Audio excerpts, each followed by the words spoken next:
दोस्तों, मध्य प्रदेश के सीहोर जिले के कुबेरेश्वर धाम के प्रसिद्ध कथावाचक पंडित प्रदीप मिश्रा ने आखिरकार अपने विवादित बयान पर माफी मांग ली। उन्होंने ब्रजवासियों की मांग के मुताबिक मथुरा पहुंचकर राधा रानी के मंदिर में नाक रगड़कर माफी मांगी है। ये पूरा मामला पिछले 17 दिनों से लगातार चर्चा में बना हुआ था। पंडित प्रदीप मिश्रा ने अपनी कथा के दौरान राधा रानी पर कई विवादित बयान दिए थे, जिससे पूरा संत समाज उनसे बहुत ज्यादा नाराज था। अब आप ये जानिए कि 29 जून को पंडित प्रदीप मिश्रा अचानक से बरसाना के श्री राधा रानी मंदिर पहुंचते हैं और उन्होंने मंदिर में नाक रगड़ के माफी मांग ली है। पंडित प्रदीप मिश्रा ने माफी मांगकर पिछले कई दिनों से चले आ रहे उस विवाद को शांत किया है, जिसमें पूरा संत समाज कूद पड़ा था। इसकी शुरुआत 9 जून को हुई थी, जब पंडित प्रदीप मिश्रा मध्य प्रदेश के खंडवा जिले के ओमकारेश्वर में कथा करने पहुंचे थे। आइए आज मैं आपको अपनी इस वीडियो में ये पूरी खबर विस्तार से बताती हूँ, सिलसिलेवार तरीके से समझाती हूँ आपको कि कब क्या हुआ है और अब आखिरकार फाइनली पंडित प्रदीप मिश्रा ने नाक रगड़कर माफी मांग ली है। तो क्या अब ये विवाद थम जाएगा? जानिए मेरे इस वीडियो में। देखिए, शिव महापुराण की कथा के पहले ही दिन पंडित प्रदीप मिश्रा ने राधा रानी पर कहा था कि राधा रानी का नाम भगवान श्री कृष्ण की 108 पटरानियों और 16,000 रानियों में नहीं है। राधा रानी के पति का नाम अनय घोष था।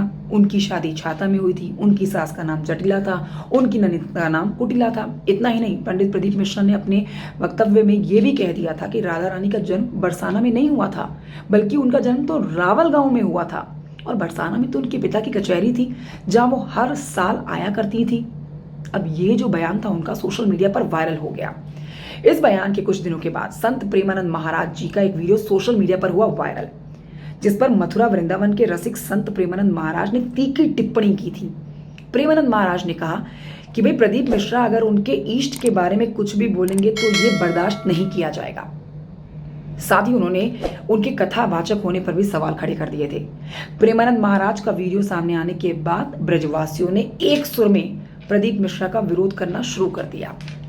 उसके बाद से ये मामला और तूल पकड़ता हुआ नजर आया।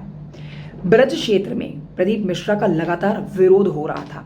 कई संत समाज ने उनके खिलाफ प्रदर्शन भी किए। पंडित प्रदीप मिश्रा को बरसाना आकर माफी मांगने को कहा गया। इस पर प्रदीप मिश्रा का दूसरा वीडियो सामने आया, जिसमें उन्होंने अपनी कथा में कहा कि भाई, प्रेमानंद महाराज के चरणों की वो धूल के बराबर भी नहीं है। 14 जून को उनका ये वीडियो सामने आया था। इस वीडियो में उन्होंने सफाई देते हुए कहा कि उन्होंने अपने प्रवचनों में जो भी कहा है वो सब अलग अलग शास्त्रों के मुताबिक कहा गया है। इस दौरान उन्होंने ये चुनौती भी दी थी कि अगर किसी को प्रणाम चाहिए तो वो सीहोर के कुबेरेश्वर धाम आ सकता है। ये दूसरा वीडियो था सोशल मीडिया पर जो वायरल हुआ था पंडित प्रदीप मिश्रा का। अब इस बयान के बाद तो बवाल पड़ता ही चला गया, जिसके बाद ब्रजवासियों ने महापंचायत का आयोजन किया। 24 जून को ब्रज में महापंचायत का आयोजन किया गया, जिसमें कई अखाड़ों के संत और कई ब्रजवासी शामिल हुए। इस महापंचायत में प्रदीप मिश्रा के खिलाफ विरोध प्रदर्शन की रणनीति बनाई गई। सभी ने एक सुर में कहा कि अगर प्रदीप मिश्रा एक हफ्ते के अंदर बरसाना आकर नाक रगड़कर माफी मांगते हैं तो उन्हें माफ कर दिया जा सकता है। अगर उन्होंने ऐसा नहीं किया तो उनके खिलाफ FIR दर्ज होगी। साथ ही हाईवे जाम करके उनके खिलाफ प्रदर्शन किया जाएगा। उनकी ब्रिज में एंट्री पर बैन लगा दिया जाएगा और उनकी कथाओं के खिलाफ भी योजना बनाई जाएगी। अब आपको ये बता देते हैं दोस्तों, करीब 17 दिनों से चले आ रहे इस विवाद पर पंडित प्रदीप मिश्रा ने आखिरकार विराम लगा दिया। अचानक से ही पंडित प्रदीप मिश्रा बरसाना के राधा रानी मंदिर पहुंचे। उन्होंने मंदिर के अंदर नाक रगड़ के माफी मांग ली। उन्होंने ये भी कहा कि अब वो अपनी हर कथा में राधा रानी से क्षमा मांगेंगे। हालांकि उनके माफी मांगने के बाद भी संत समाज की ओर से कोई टिप्पणी अभी तक नहीं आई है। तो अब देखना ये जरूरी हो जाता है, क्या उनकी माफी स्वीकार की गई है या फिर नहीं। कोई और वीडियो सोशल मीडिया पर वायरल होता है तो मैं आप तक पहुंचाऊंगी उसकी जानकारी। फिलहाल आप कमेंट करके बताइए जानकारी आपको कैसी लगी।